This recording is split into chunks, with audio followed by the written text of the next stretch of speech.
Abhira gate तक पहुंची। सामने महिरा खड़ी थी, सफेद डिजाइनर सूट में, हाथ में ऑर्गेनिक कलर्स की प्लेट। अभीरा ने बिना मुस्कुराए कहा, अगर तुम हमें इतना मिस कर रही थीं तो हमें अपनी पार्टी में इनवाइट ही कर लेती। महिरा ने हल्की हंसी के साथ जवाब दिया, मेरे इतने बुरे दिन नहीं आए कि मैं तुम लोगों को मिस करूं। अभीरा की आंखों में आग उतर आई। तो फिर हमारे मोहल्ले का पानी बंद करवा के हमें अपनी पार्टी में आने के लिए मजबूर क्यों किया?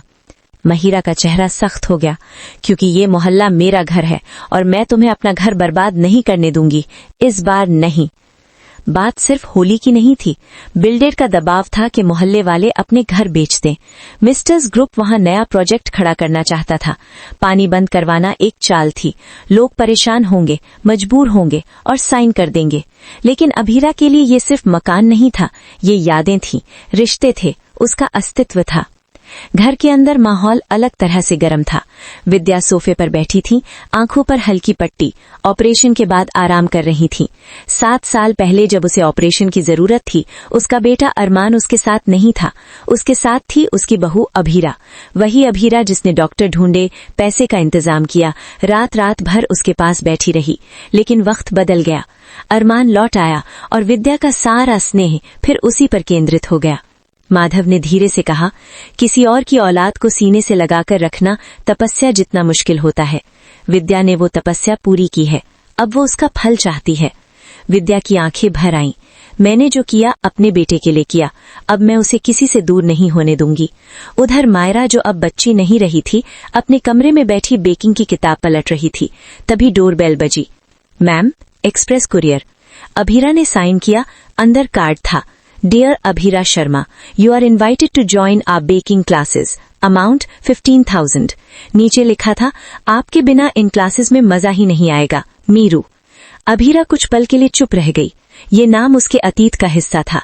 क्या ये किसी की कोशिश थी उसे फिर से खड़ा करने की, या कोई पुराना रिश्ता दस्तक दे रहा था? इसी बीच मुक्ति, जो पिछले कुछ महीनों से अभीरा के साथ रह रही थी, अचानक घबराने लगी।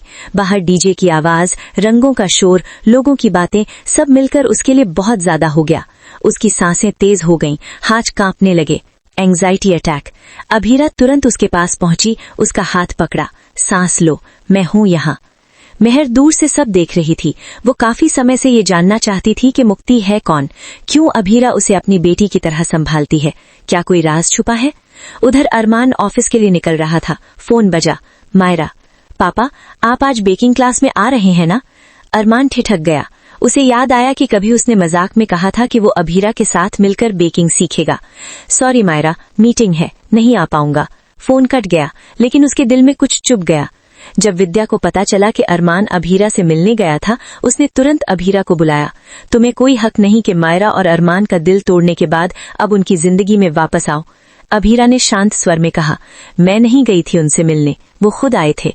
और अगर वो आए तो क्या मैं दरवाजा बंद कर देती? घर में बहस बढ़ती गई। वाणी ने अपने पिता रजत गुप्ता से कहा, मैंने जो किया अपने बच्चे और अपनी पोती के लिए किया।